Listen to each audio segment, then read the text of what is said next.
Good morning my sweet students. तो चलिए आज स्टार्ट करते हैं लेक्चर नंबर 26।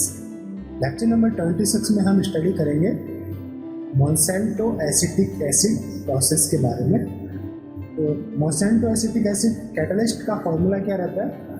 RH, इसके अंदर रोडियम मेटल रहता है, I2CO2 minus charge and 16 electron configuration के अंदर ये रहता है। जनरल रिएक्शन क्या है इसमें कि मिथेनॉल एंड HI हमारा रहेगा रिएक्टेंट। मिथेनॉल प्लस HI मिलकर के बनाएंगे मिथाइल आयोडाइड। ये बन जाएगा आपके पास मिथाइल आयोडाइड जो कि पोलर मॉलिक्यूल रहेगा। एंड कैटलिस्ट का यूज करेंगे तो हमारे पास बनेगा एसिटिक एसिड। ये है आपकी जनरल वन लाइन रिएक्शन। अब हम देख लेते हैं कि रिएक्शन का मैकेनिज्म क्या रहेगा। तो ये था आपका methanol plus HI act as acid, तो H प्लस O के साथ जाके बाइंड अप होगा, वो H2O मिलेगा और आयोडाइड जो कि एक न्यूक्लियोफाइल की तरह अटैक करेगा मैथिल ग्रुप के ऊपर, H2O बाहर निकलेगा तो बनेगा आपके पास CH3I पोलर नेचर का मिथाइल आयोडाइड जो कि एक रिएक्टेंट रहेगा हमारे मोनसेंटो एसिटिक एसिड प्रोसेस के लिए। तो हमारे पास बन गया मिथाइल आयोडाइड और कैटलिस्ट हमारे पास रोडियम I2CO2 माइनस। तो चलिए इसका मैकेनिज्म पढ़ लेते हैं। देखिए मैकेनिज्म के फर्स्ट स्टेप में क्या रहेगा, आपका कैटलिस्ट है रोडियम 16 इलेक्ट्रॉन कॉम्प्लेक्स है और इसकी जो जियोमेट्री है वो रहेगी square planar. Okay, this one square planar. Rhodium I2 CO2 तो CO और minus charge. Rhodium oxidation state है इसकी +1, टोटल वैलेंस इलेक्ट्रॉन 16।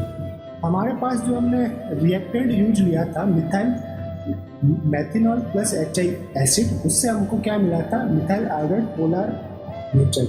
तो ये हो गया यहाँ पे मिथाइल आयोडाइड पोलर मॉलिक्यूल है। तो इसका कैटलिस्ट के ऊपर एडिशन किस टाइप का रहेगा? ट्रांस एडिशन देखने को मिलेगा। तो ये रहेगा आपका ऑक्सीडेटिव एडिशन स्टेप और ये इसकी जो फर्स्ट स्टेप है वो रेट डिटरमाइनिंग स्टेप कहलाती है। क्यों? क्योंकि ये है आपकी स्लो स्टेप। कैसी स्टेप है ये? स्लो स्टेप है, इसलिए इसे हम कहते हैं रेट डिटरमाइनिंग स्टेप। ओके, अब स्लो स्टेप क्यों है? क्योंकि रोडियम कौन सी फैमिली में आता है? कोबाल्ट, रोडियम और iridium.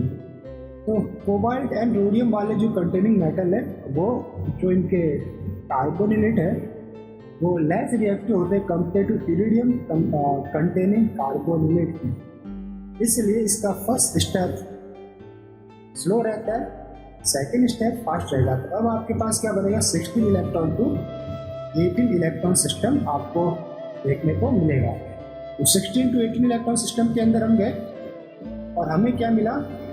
Rhodium, methyl and iodide, इनकी जो पोजीशन है वो कैसी है?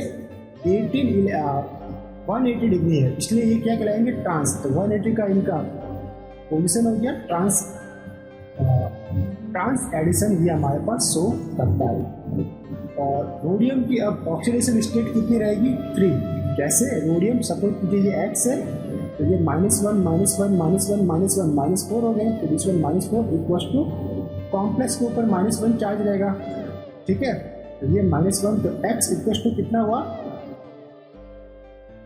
-1 + 4 इक्वल्स टू +3।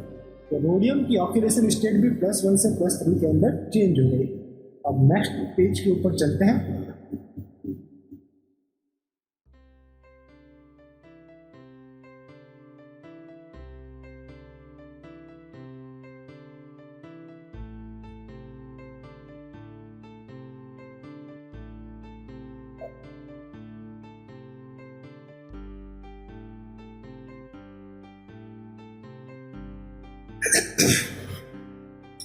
सॉरी,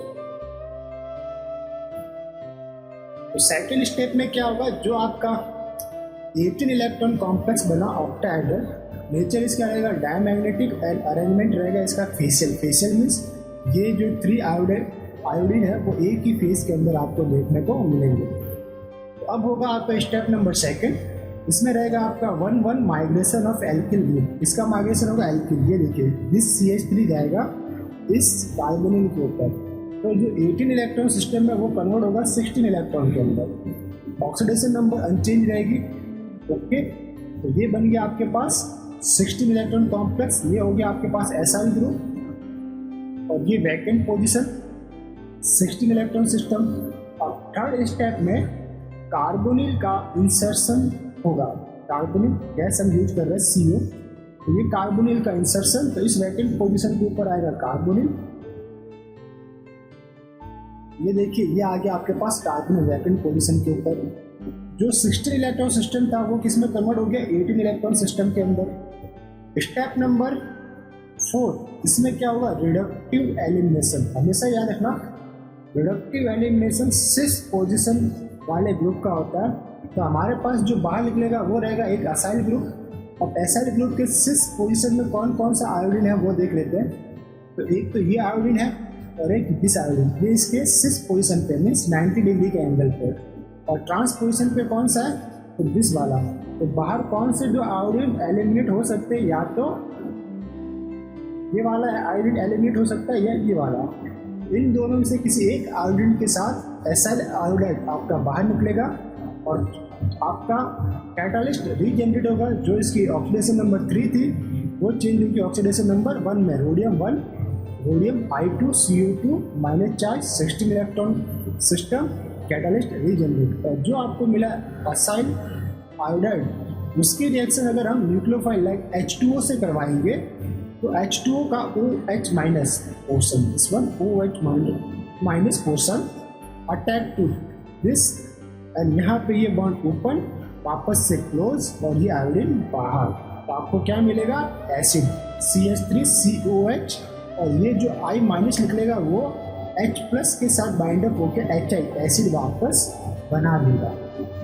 तो ये पूरा प्रोसेस था आपका मोनसेंटो एसिटिक एसिड का। इसे एक साइक्लिक फॉर्म के अंदर भी हम समझ लेते हैं। तो देखिए साइक्लिक फॉर्म के अंदर आपको स्टार्ट करना है आपका जो कैटालिस्ट है 16 electron system, this rhodium I2CO2 minus rhodium first metal 16 electron system.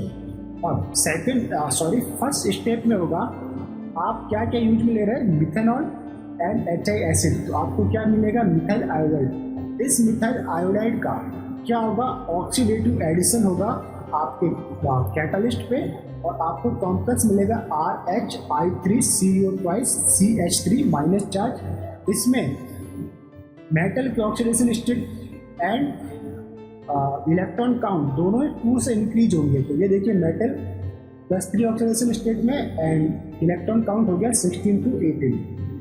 अब आपका नेक्स्ट स्टेप में रहेगा एल्किल जो ग्रुप है उसका रहेगा माइग्रेशन। तो नेक्स्ट स्टेप में 1 माइग्रेशन ऑफ एल्किल। तो आपको मिल जाएगा 18 electron system converted to 16 electron system और ऑक्सीडेशन स्टेट अनचेंज बन गया आपके पास असाइल RH I3CO CH3, ये बन गया आपके पास असाइल माइनस चार्ज।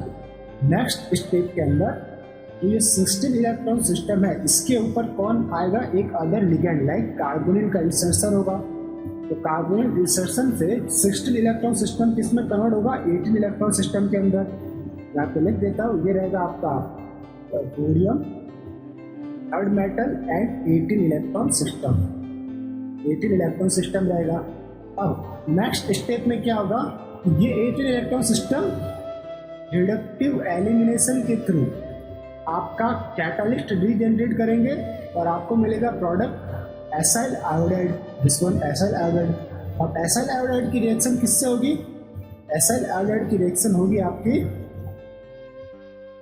ये मान लीजिए दिस एसाइल आयोडाइड की रिएक्शन होगी आपकी H2 से। तो आपको प्रोडक्ट क्या मिलेगा, प्रोडक्ट मिलेगा acetic acid and HI। Okay, तो इस टाइप से ये पूरा सर्कल रिपीट होता जाएगा आपका कैटालिटिक प्रोसेस के अंदर और आपको प्रोडक्ट मिलता जाएगा मिथाइल एसिड या एसिटिक एसिड। तो ये था आपका cyclic process of Monsanto acetic acid. अब हम पढ़ेंगे कैटिवा प्रोसेस।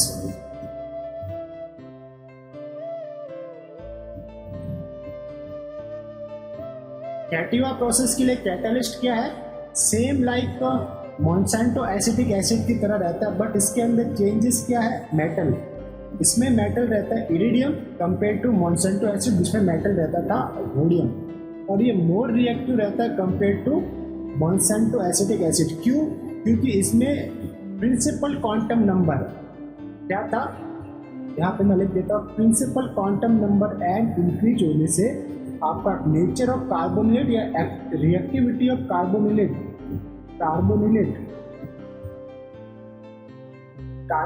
की रिएक्टिविटी इंक्रीज हो जाती है। इसलिए इसका first step normal fast step रहता है, जबकि सेकेंड स्टेप आपका जो रहता है वो आप रेट डिटरमाइनिंग स्टेप कहलाता है। तो देखिए in Cativa process rate determining step is second step. First step is fast as compare to Monsanto acetic acid. ऐसा क्यों है? क्योंकि इरिडियम का प्रिंसिपल क्वांटम नंबर रोडियम से ज़्यादा है। प्रिंसिपल क्वांटम नंबर इंक्रीज होगा तो कार्बोनिलेट, ये ओवरऑल एक कार्बोनिलेट है, ये क्या रहेगा? इंक्रीज होगा इसकी रिएक्टिविटी इंक्रीज होने के कारण इसका फर्स्ट स्टेप फास्ट होगा एंड सेकंड स्टेप स्लो होगा। तो जनरल रिएक्शन क्या रहती है? इरिडियम I2CO2 माइनस, ये आपका कैटाइवा और कैटालिस्ट। रिएक्टेंट वही लेना आपको, मिथेनॉल और HI एसिड, तो इससे आपको बनेगा मिथाइल आयोडाइड। इन दोनों से आपको क्या मिलेगा? मिथाइल आयोडाइड, और इसका ऑक्सीडेटिव एडिशन होगा और ओवरऑल रिएक्शन होने के बाद आपको मिलेगा एसिटिक एसिड। इसका स्ट्रक्चर कैसा रहता है? Generally square planar 16 electron configuration है, D8 है, लो स्पिन डायमैग्नेटिक नेचर में ये रहेगा, सारे के सारे पेयर्ड इलेक्ट्रॉन रहेंगे। इसे हम समझ लेते हैं साइक्लिक फॉर्म के अंदर। तो साइक्लिक फॉर्म के लिए देख लेते हैं, स्टार्ट करते हैं फर्स्ट स्टेप से। इरिडियम फर्स्ट आपका कैटालिस्ट है, 16 इलेक्ट्रॉन कैटालिस्ट, स्क्वायर प्लानर है, iridium I2CO minus. Step first क्या होगा? Oxidative addition. किसका होगा? मिथेनॉल प्लस HI से मिला हमारे पास मिथाइल आयोडाइड। इस मिथाइल आयोडाइड का कैसा नेचर है? इसका पोलर नेचर है, तो ट्रांस एडिशन आपको देखने को मिलेगा, जिसमें ट्रांस, तो ये मिथाइल एंड ये आपका कितने डिग्री के एंगल पे? 180 के एंगल पे आपको देखने को मिलेंगे। दिस वन 180 डिग्री के एंगल पे मिलेगा। Oxidation number and electron count दोनों के अंदर कितने का इंक्रीमेंट होगा? 2 डिजिट का। तो ऑक्सीडेशन नंबर 1 से 3 में change, electron count 16 to 18 electron के अंदर चेंज। अब नेक्स्ट स्टेप में क्या रहेगा आपके पास? स्टेप सेकंड के अंदर 1,1 एल्किल माइग्रेशन आपको देखने को मिलेगा। This alkyl migrated to carbonyl, ये था 1,1 माइग्रेशन, और ये आपका rate determining step, slow step है। कैटाइवा प्रोसेस के अंदर second step is rate determining step. इसके ऊपर आपको क्वेश्चन बनते हैं, इसलिए मेंशन किया है यहाँ पे। फिर आपके पास कॉम्प्लेक्स क्या बनेगा? 18 to 16। ऑक्सीडेशन नंबर में कोई चेंजेस नहीं, यहाँ पे हमारे पास बन गया असाइल ग्रुप, और एक आपकी पोजीशन रही वैकेंट। नेक्स्ट स्टेप के अंदर यहाँ पे कोई लिगेंड आकर इंसर्ट होगा। लिगेंड कौन आएगा? कार्बोनिल। ये हमारे कार्बोनिल का ये हो गया आपका इंसर्शन। 16 इलेक्ट्रॉन सिस्टम किस में चला गया? 18 इलेक्ट्रॉन सिस्टम में। अब नेक्स्ट स्टेप में क्या रहेगा आपका होना है एलिमिनेशन। 18 इलेक्ट्रॉन सिस्टम को हमें चेंज करना है 16 इलेक्ट्रॉन सिस्टम से। ये 18 होगा, 16 में चेंज। एलिमिनेट कौन हो रहा है? तो एलिमिनेट हो रहा है एसाइल का 6 पोजीशन आयोडीन। तो ये आयोडीन और ये आयोडीन, इन दोनों में से कोई एक आयोडीन एलिमिनेट हो सकता है। ये आयोडीन है आपका और ये भी आयोडीन है। तो कौन कौन एलिमिनेट हो सकता है? या तो ये आयोडीन या ये आयोडीन। तो आपके पास बना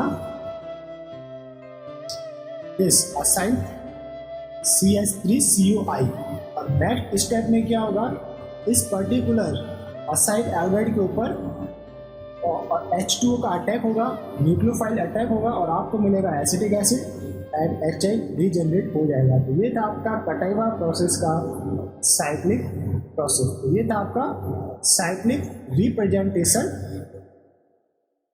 ऑफ कैटाइवा प्रोसेस। इससे वन स्टेप में देख लेते हैं।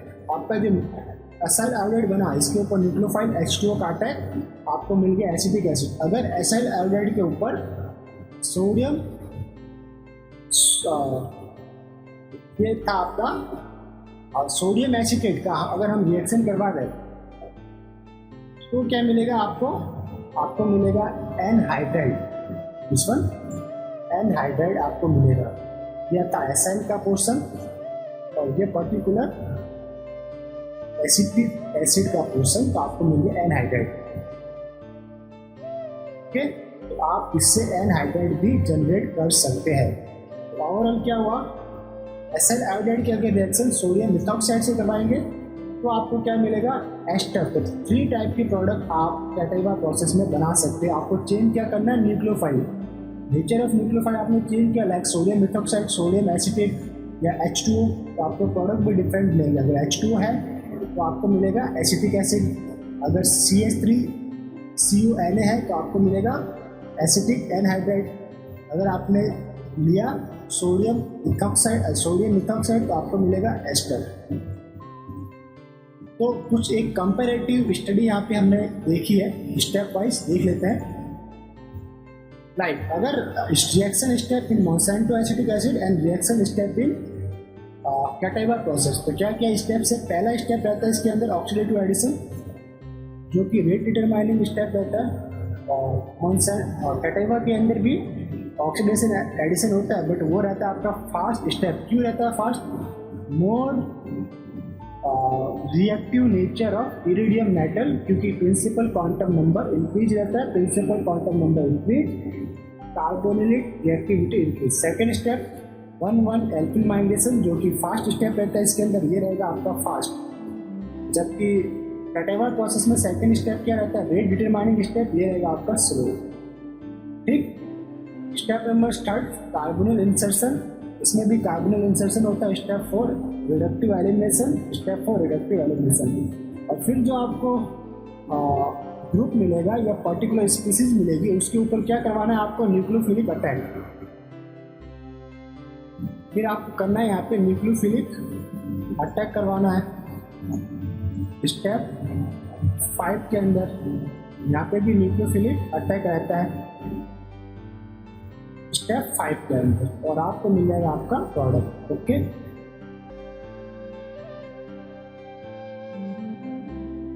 ओके। नेक्स्ट टॉपिक है हमारे पास हाइड्रो फॉर्मुलेशन, या फिर इसे कहेंगे ऑक्सो प्रोसेस। तो ऑक्सो प्रोसेस के लिए कौन सा कैटालिस्ट हम यूज में लेते हैं? एक्टिव कैटालिस्ट है कोबाल्ट और rhodium containing metal catalyst cobalt CO3H, जो कि 16 इलेक्ट्रॉन सिस्टम है। हाइड्रो फॉर्मुलेशन भी बहुत ही इंपॉर्टेंट कैटालिस्ट है, या बहुत ही इंपॉर्टेंट प्रोसेस है। होता है क्या इसके अंदर? हम एल्कीन को या ओलिफिन को चेंज करते हैं एल्डिहाइड या एसीटल के अंदर। ये मेन इसका पर्टिकुलर प्रोसेस एप्लीकेशन है। Alkene converted to aldehyde, olefins converted to acetals. This one is homogeneous catalyst and metal contained are cobalt and rhodium. General reaction of this is particular alkene species and carbon monoxide with H2 and be a catalyst. तो हमारे पास क्या बनता है? हमारे पास बनेगा इसके जहाँ पर भी एल्कीन है उसके टर्मिनल पोजीशन पे आपको देखने को मिलेगा एल्डिहाइड, या फिर एक तो ये पोजीशन हो सकती है या सेकंड ये पोजीशन हो सकती है। ओके, तो दोनों में से किसी एक पोजीशन के ऊपर एल्डिहाइड मिलेगा, बट टर्मिनल पोजीशन वाला जो प्रोडक्ट होगा वो होगा आपका major product, and internal position के ऊपर जो एल्डिहाइड है वो होगा आपका माइनर प्रोडक्ट। ओके, तो देखते हैं इसके अंदर कौन कौन से रिएजेंट यूज करते हैं। हमें यूज करना पड़ता है कार्बन मोनोऑक्साइड, H2 गैस, और this one is catalyst CO2 CO8। देखिए ये पूरा एक डाइकोबाल्ट ऑक्टा कार्बोनिल कॉम्प्लेक्स है। इससे हमारे पास रिएक्शन के अंदर एक्टिव कैटालिस्ट जनरेट होता है, वो है अपने पास CO3H। ये हमारे पास एक्टिव कैटालिस्ट रिएक्शन में जनरेट होगा जब हम इसे हीट, और रिएक्शन के लिए हाई टेम्परेचर हाई प्रेशर की कंडीशन रहती है। तो कैसे ये जनरेट होगा इसको हम मैकेनिज्म के द्वारा समझेंगे। देखिए, जनरेशन ऑफ एक्टिव कैटालिस्ट हमने यूज क्या लिया, यूज में लिया था di cobalt octa carbonyl complex. इसका रिडक्शन करवाया H2 से, मेटल मेटल बॉन्ड क्लीव हुआ और हमारे पास बना complex cobalt CO4H। Cobalt +1 oxidation state में 18 इलेक्ट्रॉन सिस्टम है। इसको जब हम जस्ट हीट करेंगे तो एक कार्बोनिल एलिमिनेट होगा SN1 रिएक्शन के थ्रू और हमारे पास बनेगा एक 16 इलेक्ट्रॉन कॉम्प्लेक्स। इसका फॉर्मूला है कोबाल्ट CO3H, ऑक्सीडेशन स्टेट है इसकी फर्स्ट, और यही आपका एक्टिव कैटालिस्ट है हाइड्रोफॉर्माइलेशन के लिए। तो ये रिएक्शन के अंदर ही बनता है, आप इसे सेपरेटली यूज नहीं कर सकते, सेपरेटली इसको बना करके नहीं रख सकते। ओके, तो एक्टिव कैटालिस्ट फॉर हाइड्रोफॉर्माइलेशन या हाइड्रोफॉर्मिलेशन। अब है इसका मैकेनिज्म, तो इसे हाईलाइट करते हैं। मैकेनिज्म ऑफ हाइड्रोफॉर्माइलेशन रिएक्शन पढ़ते हैं इसे। पहला हमने जो कॉम्प्लेक्स यूज में लिया वो था, वो भी जहाँ तक तो हमने स्टडी किया ही था इस वन। इसके बाद ये बन गया, एक कार्बोनिल एलिमिनेट करके, तो यही था आपके पास। जहाँ पे हम आ गए cobalt CO3H, cobalt first 16 electron complex active catalyst, यहाँ से स्टार्ट किया था। डाई कोबाल्ट ऑक्टा कार्बोनिल, इसका रिडक्शन करवाया तो हमारे पास बना 18 electron system. Cobalt carbonyl 4H और फिर इसमें से -CO एलिमिनेट होने से बना हमारे पास एक्टिव कैटालिस्ट। अब हमको कुछ एल्किन से इसकी रिएक्शन करवाने, तो हमने एक लिया without substituted alkene, normal alkene है।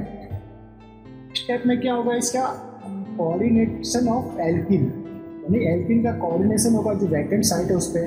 तो ये हो गया आपके पास CO3 COH और ये कोऑर्डिनेटेड एल्किन कॉम्प्लेक्स आपके पास बन गया 18 इलेक्ट्रॉन सिस्टम।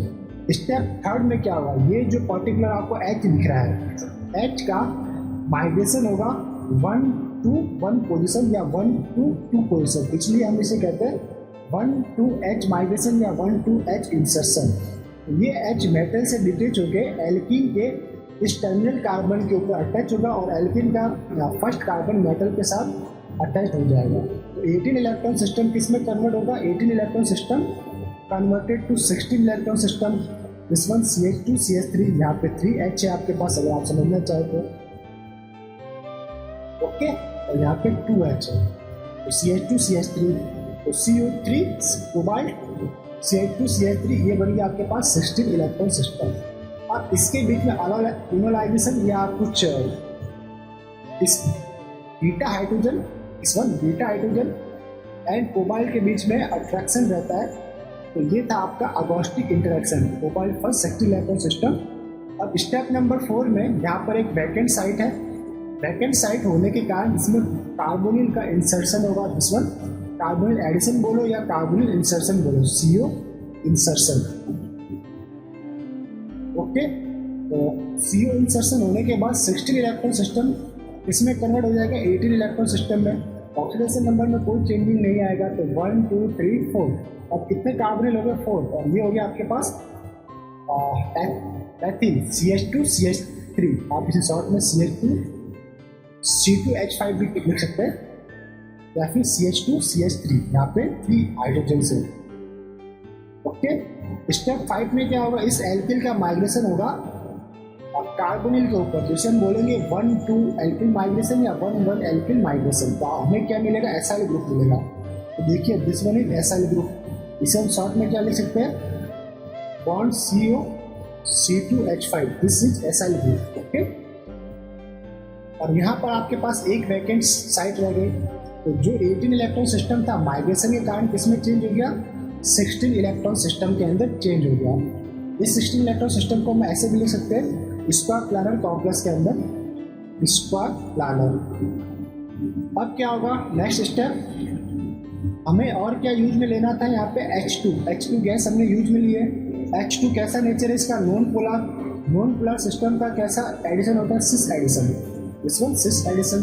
तो हमारे पास यहाँ से सिस एडिशन होके ये बनेगा, हाइड्रोजन हाइड्रोजन बॉन्ड फ्री होके हाइड्रोजन मेटल बॉन्ड आपको देखने को मिलेगा। और ये जो एंगल है वो कितना है, 90 डिग्री का एंगल है। और ज्योमेट्री इसकी बन गई ऑक्टाहेड्रल, जो स्क्वायर प्लानर में थी वो किसमें चेंज होगी, ऑक्टाहेड्रल में। अब देखिए एक जैसे ही आपका ऑक्सीडेटिव एडिशन हुआ, मेटल जो +1 ऑक्सीडेशन में था मेटल +3 ऑक्सीडेशन में इंक्रीमेंट हुआ, यानी 2 डिजिट का चेंज होता है oxidation state as well as electron count में। अब 16 इलेक्ट्रॉन सिस्टम 18 में कन्वर्ट हो गया। अब नेक्स्ट स्टेप में क्या होगा आपका रिडक्टिव एलिमिनेशन। रिडक्टिव एलिमिनेशन किसका होगा?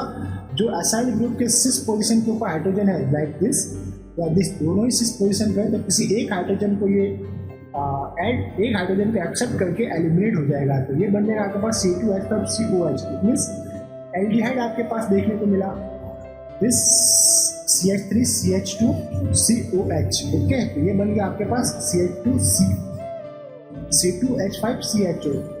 प्रोडक्ट क्या है ये आपके पास? एल्डिहाइड या एसिटाइल। और हमारे पास हमारा जो कैटलिस्ट था वो होगा रीजनरेट। तो कैटलिस्ट कौन सा था? कोबाल्ट CO3H एक्टिव कैटलिस्ट हमारे पास रीजनरेट हुआ, जो कि सेकेंड रिएक्टेंट के साथ बाइंड अप होने की एबिलिटी रखता है, और ये रिपीटेटिवली प्रोसेस चलता जाएगा और आपके पास प्रोडक्ट क्या मिलेगा? एल्डिहाइड। तो ये कुछ स्टेप्स थे, तो इसे हाईलाइट करते हैं। Steps of hydro formulation mechanism. तो वन बाय वन देखते हैं। फर्स्ट स्टेप क्या हुआ था? Dissociation of carbonyl. तो डिसोसिएशन ऑफ कार्बोनिल होने से हमारे पास एक्टिव कॉम्प्लेक्स बनता है H कोबाल्ट CO3। ओके, ये बना आपका 16 इलेक्ट्रॉन कॉम्प्लेक्स। अब क्या हुआ स्टेप नंबर सेकंड में? Olefin coordinate. तो इससे बन गया आपके पास 18 इलेक्ट्रॉन सिस्टम। जो एल्किन है वो इस कॉम्प्लेक्स के साथ बाइंड अप होता है, तो उसे हम कह सकते हैं एल्किन बॉन्डेड कॉम्प्लेक्स। ये होगा 18 electron complex. Step number third में क्या होगा? जो आपका H था, दिस H, ये माइग्रेट होगा, तो इसे कहेंगे 1-1 माइग्रेशन या 1-1 insertion of hydrogen. Reversible to beta hydride reaction रहती है, तो 18 इलेक्ट्रॉन सिस्टम किसमें कन्वर्ट हो जाएगा? आपका 16 इलेक्ट्रॉन सिस्टम में। स्टेप नंबर 4 में अब 16 इलेक्ट्रॉन सिस्टम में बना, एक वैकेंट साइट है, तो इसमें अब भाई कार्बोनिल इंसर्शन होगा, तो 16 इलेक्ट्रॉन आपका कन्वर्टेड टू 18 इलेक्ट्रॉन सिस्टम में वापस से। स्टेप नंबर 5 में जो 18 इलेक्ट्रॉन सिस्टम है जिसमें एल्किल ग्रुप भी है, उसमें एल्किल ग्रुप माइग्रेट होगा, 1-1 माइग्रेशन ऑफ एल्किल, तो 18 इलेक्ट्रॉन सिस्टम चेंज होगा, 16 इलेक्ट्रॉन सिस्टम के अंदर चेंज होगा। अब स्टेप नंबर 6 में क्या होगा? जो आप H2 यूज करते हो, अब H2 का ऑक्सीडेटिवली एडिशन होगा, सिस एडिशन होगा, तो 16 इलेक्ट्रॉन सिस्टम किसमें कन्वर्टेड होगा? 18 इलेक्ट्रॉन सिस्टम में। अब नेक्स्ट स्टेप में क्या होगा? रिडक्टिव एलिमिनेशन होगा। एसाइल ग्रुप और H जो कि सिक्स पोजीशन पे होंगे उसका एलिमिनेशन होगा, और आपके पास कैटालिस्ट रीजनरेट होगा, जो कि 16 इलेक्ट्रॉन सिस्टम रहेगा, कैटालिस्ट रीजनरेट हो जाएगा, रीजनरेट। ओके, इस टाइप से स्टेप्स इसके 1 बाय 1 रहते हैं। हम इसे साइक्लिक प्रोसेस में स्टार्ट करेंगे कि साइक्लिक प्रोसेस में ये रिएक्शन कैसे रहती है। तो दिस आपका फर्स्ट कैटालिस्ट है, आपको यहाँ से स्टार्ट करना है। स्टार्ट, ये आपका रह गया कैटालिस्ट।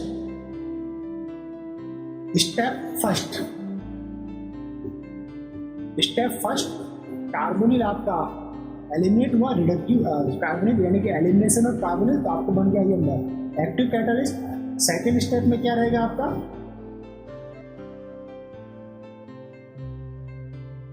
स्टेप सेकंड में एल्किन का कोऑर्डिनेशन होगा, तो ये CH2 डबल बॉन्ड Cr2। अब यहाँ पे जो हमने एल्किन लिया सब डिस्ट्रीब्यूटेड एल्किन लिया है, तो एल्किन कोऑर्डिनेशन होगा, तो 16 electron system converted to 18 electron system. तो ये बन गया आपके पास this complex, coordinated alkene complex. Step third, इसमें क्या होगा आपका? इस H का माइग्रेशन एल्किन के ऊपर होगा, तो 1-1 माइग्रेशन ऑफ एल्किन। ये reversible to beta hydride reaction भी आप इसे कह सकते हैं। तो आपके पास दिस प्रोडक्ट बनेगा, 18 इलेक्ट्रॉन सिस्टम 16 के अंदर कन्वर्ट होगा, और एक रहेगी आपके पास वैकेंट साइट। अब है आपके पास step number 4, addition of carbonyl. जो ये आपकी वैकेंट साइट है, इसके ऊपर इस कार्बोनिल का एडिशन होगा, और ये आपके पास बनेगा 18 इलेक्ट्रॉन सिस्टम वापस से। कैसे सिस्टम बनेगा? 18 इलेक्ट्रॉन सिस्टम आपके पास देखने को मिलेगा। अब क्या होगा? Alkyl migration. नेक्स्ट स्टेप में आपके पास रहेगा alkyl migration, this one alkyl migration. ये जो एल्किल था ये 1 पोजीशन से इसके 1 पोजीशन के ऊपर माइग्रेट होगा, तो इसको कह सकते हैं 1-1 एल्किल माइग्रेशन। तो आपके पास बनेगा असाइल, ये बन गया आपके पास असाइल ग्रुप। स्टेप 6 में क्या होगा, जो हम H2 यूज में लेते हैं प्लस H2 जो यूज में लेते हैं उससे उसका ऑक्सीडेटिव एडिशन होगा इस कॉम्प्लेक्स के ऊपर। ये कॉम्प्लेक्स कैसा था, 16 इलेक्ट्रॉन कॉम्प्लेक्स था। तो 16 इलेक्ट्रॉन कॉम्प्लेक्स एडिशन होने के बाद किसमें चेंज होगा, 18 इलेक्ट्रॉन कॉम्प्लेक्स के ऊपर। और एडिशन किस टाइप का रहेगा आपके पास, सिस एडिशन। क्यों, क्योंकि H2 जो है वो है आपके पास polar nature, sorry non polar nature है, इसलिए इसका होगा सिस एडिशन। तो ये H और ये H, कितने डिग्री का एंगल है इसके अंदर, 90 का एंगल आपको देखने को मिल रहा है। तो ये बन गया आपके पास after migration, sorry after oxidative addition आपके पास ये कॉम्प्लेक्स बना।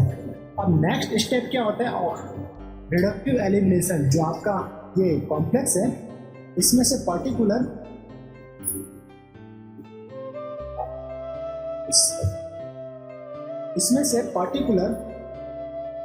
ये आपका एसाइल ग्रुप और H का, एसाइल ग्रुप और H आपस में ऐड होके एल्डिहाइड बना के कॉम्प्लेक्स से बाहर निकलते हैं। तो आपके पास ये बन गया एल्डिहाइड, एसाइल ग्रुप इस वन, और ये H, ये बन गया आपके पास एल्डिहाइड।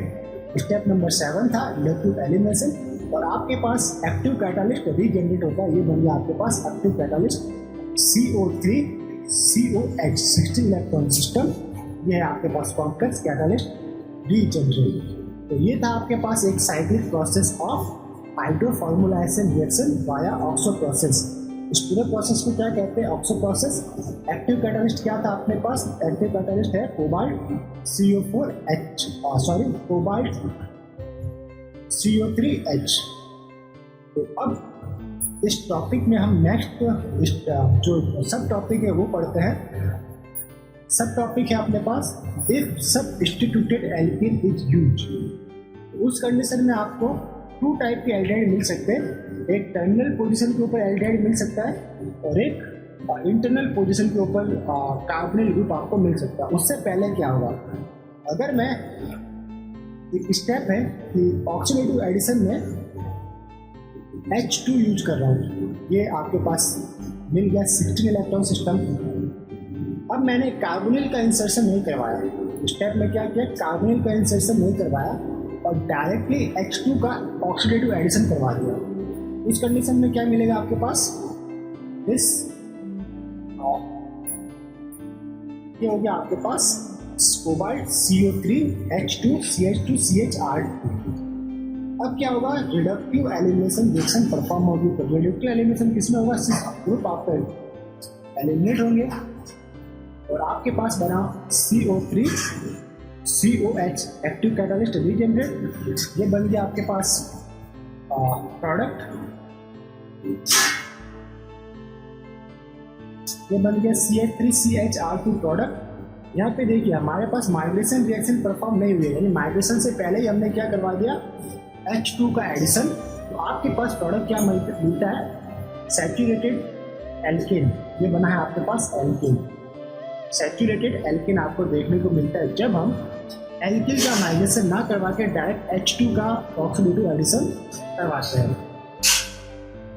अब यहाँ पर जो हम एल्डिहाइड ले रहे हैं, ये एल्किन ले रही है सब्स्टिट्यूटेड एल्किन, और ये अपना एक्टिव कैटालिस्ट है, जुड़ा हुआ है। अब क्या होगा, पहला 1-1 इंसर्शन ऑफ H2, इस H का यहाँ पे इंसर्शन होगा और ये कार्बन मेटल के साथ अटैच हो जाएगा। तो क्या बनेगा, CO3 cobalt CH2, this one CH2, then CHR2। अब यहाँ पे क्या है, देखिए ये पोजीशन आपकी क्राउडिंग, स्टेरिक क्राउडिंग लेस यहाँ पे, okay. Linear aldehyde major product, यहाँ पे 2 R2 है इसलिए। अब अगर एक पोजीशन ऐसा होगा कि जहाँ पे अगर इस H का माइग्रेशन, सेकेंड केस में इस H का माइग्रेशन, सपोज कीजिए मैं इसे 1 पोजीशन नाम देता हूँ, मैं इसे 2 देता हूँ। अगर H का माइग्रेशन 1 पे ना होकर 2 पे हो गए तो क्या होगा, और H का माइग्रेशन 2 पे हुआ तो आपको मिलेगा जो कार्बन मेटल के साथ अटैच रहेगा वो रहेगा 1 पोजीशन पे। ये था आपका 1 पोजीशन कार्बन RrCH3, 1 पोजीशन आपका मेटल के साथ अटैच रह गया। तो ये है आपका मोर क्राउडिंग। देखिए इस कार्बन के ऊपर 1 2 3 बल्कि ग्रुप अटैच्ड है, तो ये मोर स्टेरिक क्राउडिंग है।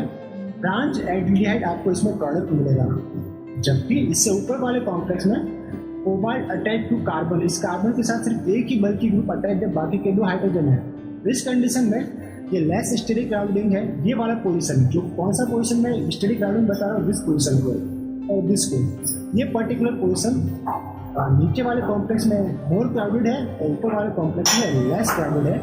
इसलिए स्टेरिक क्राउडिंग कम होने की वजह से ये मिलेगा आपको टर्मिनल एल्डिहाइड, और या फिर लीनियर एल्डिहाइड कह सकते हो, और नीचे वाले को आप कह सकते हो, नीचे वाले कहेंगे ब्रांच एल्डिहाइड या इंटरनल एल्डिहाइड, आपको या इंटरनल कार्बोनिल आपको प्रोडक्ट मिलेगा। एग्जांपल के थ्रू देख लेते हैं, लाइक दिस, ये आपके पास सब्स्टिट्यूटेड एल्कीन है, ये हमारा major catalyst di cobalt octa carbon, ये कार्बन मोनोऑक्साइड विथ H2। तो सारे के सारे रिएजेंट हमने यूज किए, हिट किया हाई प्रेशर के ऊपर, तो दो टाइप के आपको एल्डिहाइड मिलेंगे। पहला टर्मिनल पोजीशन के ऊपर एल्डिहाइड, और सेकंड बीच के अंदर कार्बोनिल, ठीक है, दिस एल्डिहाइड। तो जो आपका मेजर प्रोडक्ट रहेगा वो कौन सा रहेगा, टर्मिनल पोजीशन वाला एल्डिहाइड आपका मेजर रहेगा, और इंटरनल पोजीशन के ऊपर जो ब्रांच एल्डिहाइड है वो रहेगा आपका माइनर। तो इसके अंदर सारी आपको प्रोसेस देखने की आवश्यकता नहीं है, जस्ट आपको मेजर और माइनर पूछ जाता है। तो मेजर आपका रहेगा टर्मिनल पोजीशन, याद रखना। अब है आपका पास रिएक्टिविटी ऑर्डर ऑफ कैटालिस्ट। तो कैटालिस्ट की रिएक्टिविटी कब इंक्रीज होती है, जब उसका रिडक्टिव एलिमिनेशन रिएक्शन वाला स्टेप फास्ट होता है। रिडक्टिव एलिमिनेशन कब फास्ट होगा, जब आपके कॉम्प्लेक्स में ओवरऑल जो अदर लिगेंड है उसकी स्टेरिक क्राउडिंग इंक्रीज होगी। इट मीन्स अगर आप CO3 की जगह दो CO को आप रिप्लेस करो PPH3 बल्काइल लिगेंड से, और अगर वो कैटालिस्ट अगर आपका रीजनरेट होता है तो ये मोर रिएक्टिव ऑक्सो प्रोसेस के लिए कैटालिस्ट रहेगा कंपेयर टू CO3H। क्यों? क्योंकि इसके अंदर PPH3 बल्काइल लिगेंड है जो कि रिडक्टिव एलिमिनेशन स्टेप को इंक्रीज कर देता है। क्या करता है, reductive elimination step increase. Okay, इसलिए ये रिएक्टिव आपका कैटालिस्ट रहता है। तो जस्ट हमने स्टार्ट किया है CO4H से, 18 इलेक्ट्रॉन सिस्टम है, एक कार्बोनिल एलिमिनेट हुआ, हिट किया तो आपके पास बना active catalyst 16 electron system cobalt CO3H। अब हमने क्या किया, इसको हिट किया। हिट करेंगे तो पहले एक कार्बोनिल एलिमिनेट होगा, 16 इलेक्ट्रॉन सिस्टम आपका जाएगा 14 इलेक्ट्रॉन सिस्टम में, फिर आपके पास PPH3 ऐड करोगे तो 14 इलेक्ट्रॉन सिस्टम वापस से किस में कन्वर्ट हो जाएगा, 16 इलेक्ट्रॉन सिस्टम में, और कॉम्प्लेक्स क्या रहेगा, कोबाल्ट CO2 PPH3H। इसी टाइप से आप अगर इसको फर्दर हिट करोगे तो एक CO और रिप्लेस हो जाएगा PPH3 से, और आपको कॉम्प्लेक्स मिलेगा H cobalt CO PPH3 twice. ये जो पर्टिकुलर कॉम्प्लेक्स है ये मोर रिएक्टिव रहेगा कंपेयर टू दिस, और ये more reactive compare to this. Okay, तो if cobalt metal replace by rhodium, अगर रोडियम मेटल से अगर आप इसको रिप्लेस करते हो तो भी इसकी रिएक्टिविटी हाई होती है। क्यों? क्योंकि जैसे ही प्रिंसिपल क्वांटम नंबर इंक्रीज होती है, जैसे n इंक्रीज होता है, तो reactivity of carbonylated also increase. Okay, हमें पता है कि कोबाल्ट एंड रोडियम में प्रिंसिपल क्वांटम नंबर किसका ज़्यादा है, रोडियम का, तो इसकी रिएक्टिविटी डेफिनेटली हाई होगी। तो HRS CO PPH3 twice it get more reactive and selective. तो प्रिंसिपल क्वांटम नंबर इंक्रीज होने के साथ ही रिएक्शन कैसी रहती है, सेलेक्टिव रिएक्शन आपको देखने को मिलेगी। तो अगर मैं दो कॉम्प्लेक्स लूँ like catalyst HRS CO PPH3 twice and HCO PPH3 twice, इसके अंदर मोर रिएक्टिव कौन रहेगा, तो rhodium containing complex compare to cobalt containing complex. ये आपका था कोबाल्ट कंटेनिंग कॉम्प्लेक्स, ये था रोडियम कंटेनिंग कॉम्प्लेक्स। दोनों के अंदर कुछ मेजर डिफरेंस है। तो cobalt containing complex less selective है, जबकि rhodium containing complex more selective. Cobalt containing complex high temperature required रहता है, जबकि rhodium containing complex low temperature. क्यों? क्योंकि ये मोर इलेक्ट्रॉन डेंसिटी है, इसके अंदर मोर रिएक्टिव रहता है। इसके अंदर जो 18% लीनियर प्रोडक्ट मिलेगा, 20% branch, but rhodium containing catalyst के साथ आपको 98% लीनियर एल्डिहाइड प्रोडक्ट आपको देखने को मिलता है, जबकि 2% ब्रांच एल्डिहाइड देखने को मिलेगा। अब इसके advantage and disadvantage of hydroformylation reaction. तो देख लेते हैं इसको, एडवांटेज एंड डिसएडवांटेज। तो क्या क्या एडवांटेज है?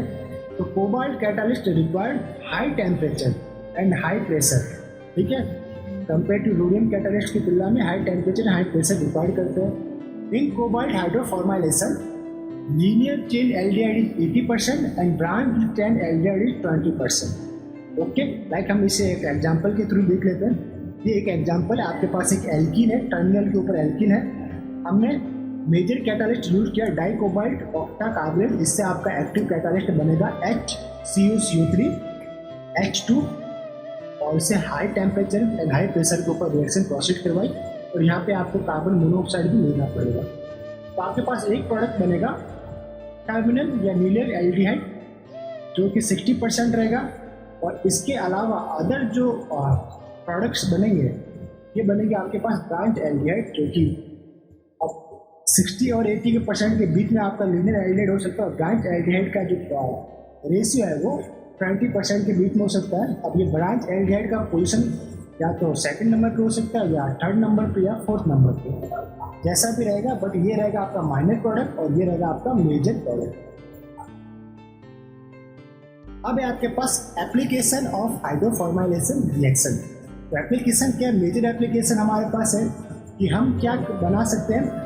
पहले एल्किन से आप बना सकते हैं एल्डिहाइड, और एल्डिहाइड का आप रिडक्शन करवाइए तो आपको बन जाएगा एल्कोहल। अब रिडक्शन के लिए कौन कौन से रिएजेंट यूज में लेने हैं ये हम एक नेक्स्ट लेक्चर के अंदर इसे अब पढ़ेंगे। ऑर्गेनिक केमिस्ट्री का पोर्शन है कि रिड्यूसिंग एजेंट कौन कौन से, यहाँ पे इसकी डिटेल स्टडी हम नहीं करेंगे। तो रिएक्टिविटी ऑफ हाइड्रोफॉर्माइलेशन रिएक्शन, तो देख लेते हैं कि रिएक्टिविटी कैसे इसकी इंक्रीज होती है। अगर हम एल्किन की भी अलग अलग टाइप की यूज करें तो रिएक्टिविटी भी इसकी अलग अलग होगी। Like primary hexane is more reactive then 1 octane. ये है आपका प्राइमरी हेक्सेन 1 ऑक्टेन की तुलना में मोर रिएक्टिव होता है। क्यों होता है देखिए, प्राइमरी हेक्सेन में ब्रांच भी कम है, कार्बन कम है, तो ये लेस स्टेरिक क्राउडेड ज्योमेट्री आपको परफॉर्म करेगा। जब ऑक्टेन के अंदर 8 कार्बन चैन है तो ये मोर ब्रांच या मोर क्राउडिंग जनरेट करेगी। तो इन दोनों में से सबसे पहले कौन मेटल के साथ बाइंड अप होगा?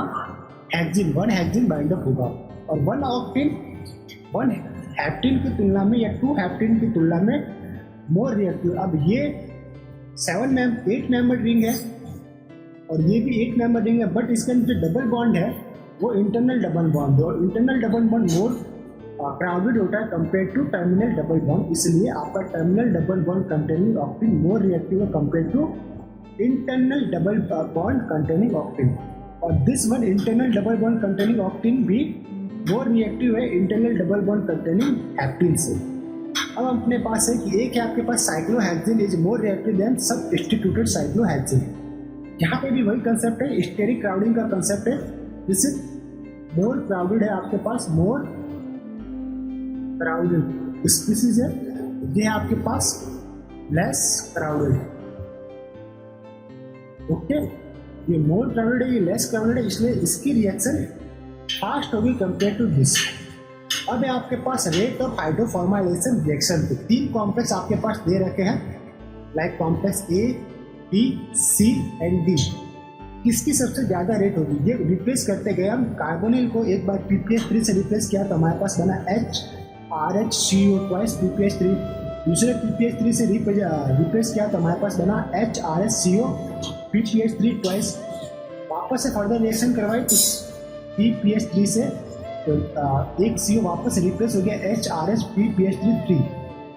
अब हाइड्रोफॉर्माइलेशन के लिए नेसेसरी कंडीशन क्या है कि आपके कॉम्प्लेक्स के अंदर एक कार्बोनिल होना चाहिए।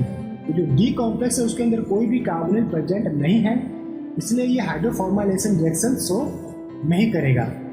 ओके, तो ये not act as a hydroformylation reaction. इसके अलावा A, B और C जिसमें PPH3 ज़्यादा है उसमें मोर जो अदर लिगेंड है उसकी स्टेरिक क्राउडिंग मोर है, तो इसमें एलिमिनेशन रिडक्टिव एलिमिनेशन रिएक्शन ज़्यादा होगी।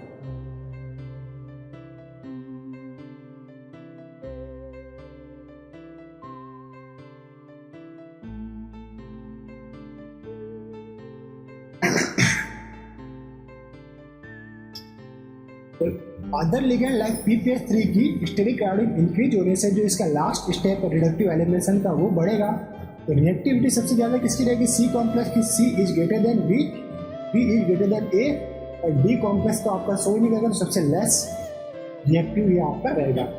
अदर फैक्टर आपका क्या रहता है? बिट एंगल या कॉन एंगल। तो ये जो PPH3 है इसका भी हमको एक बिट एंगल देखने को मिलता है। तो देखते हैं, तो अदर लिगेंड था आपका PPH3 या फिर चिलेटिंग लिगेंड जो हम देखेंगे, chelating ligand, ligand to metal. अगर बिट एंगल इंक्रीज होता है तो rate of linear chain in oxo formation ये क्या रहेगा आपका? इंक्रीज। अब किस टाइप के चिलेटिंग लिगेंड रहेंगे देख लेते हैं।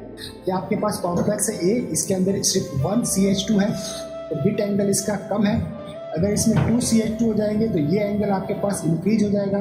अगर 3 CH2 हो जाए तो ये एंगल वापस से इंक्रीज हो जाएगा। ठीक है, ये कहलाएगा बिट एंगल। अगर आपके पास D कॉम्प्लेक्स देख ले, अगर आपके पास अटैच्ड बेंजीन है, इन दोनों के बीच में CH2 CH2 CH2 CH2, तो कितने CH2 हो? 4 CH2, तो बिट एंगल आपके पास और फर्दर ज़्यादा। और अगर आपके पास this one is a separate metal और मेटल के साथ फेरोसिन कंटेनिंग फॉस्फाइन लिगेंड आपके पास जुड़ा हुआ है, ये फेरोसिन कंटेनिंग फॉस्फाइन लिगेंड है पूरा का पूरा।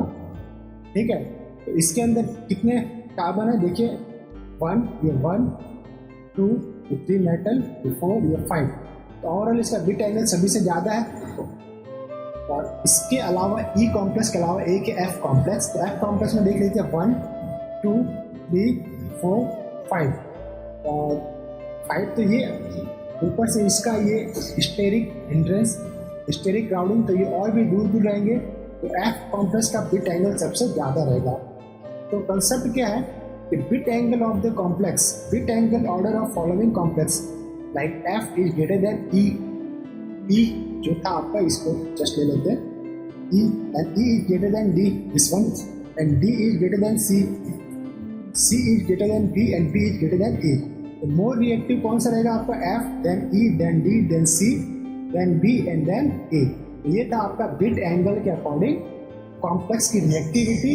रिएक्टिविटी इंक्रीज होती है तो सेलेक्टिविटी ऑफ द प्रोडक्ट आपकी बढ़ जाती है। इसके ऊपर बेस्ड क्वेश्चन पूछे जाते हैं, तो ये बहुत ही इंपॉर्टेंट आपका कंसेप्ट है, बहुत ही इंपॉर्टेंट लाइन भी है ये।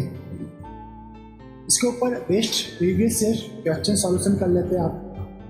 Question solution, okay, P/PS।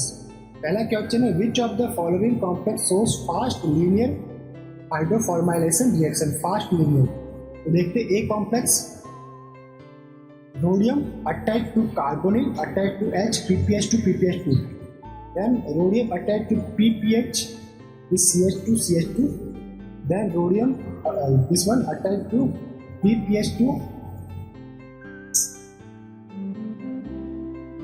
and this, इसका बिट एंगल इसकी तुलना में, किसकी? C की तुलना में कम होगा।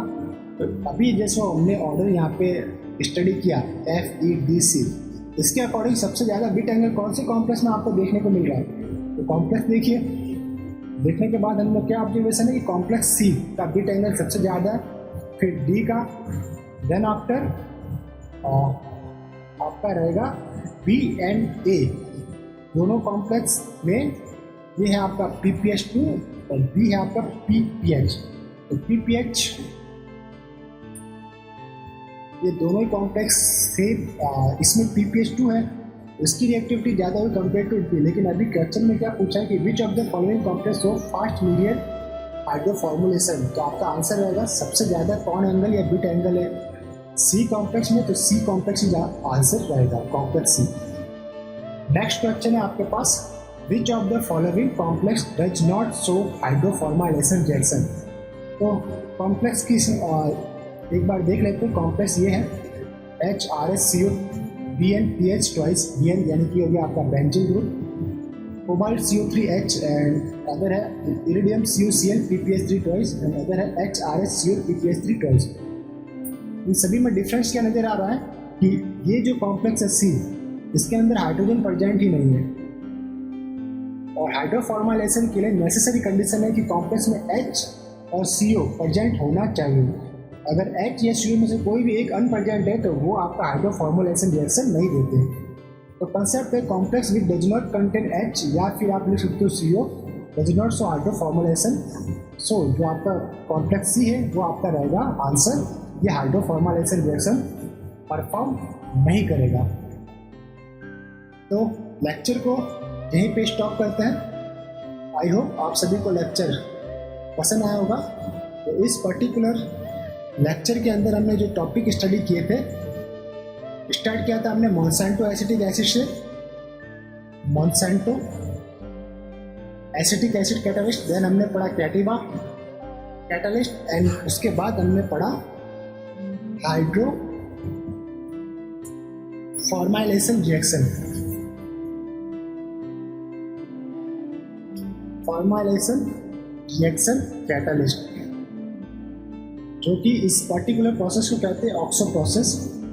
और ऑक्सो प्रोसेस के काफ़ी सारे सब टॉपिक हमने स्टडी किए, तो सारे के सारे टॉपिक आपके इम्पोर्टेंट है। अब मिलेंगे हम नेक्स्ट लेक्चर नंबर 27 के अंदर।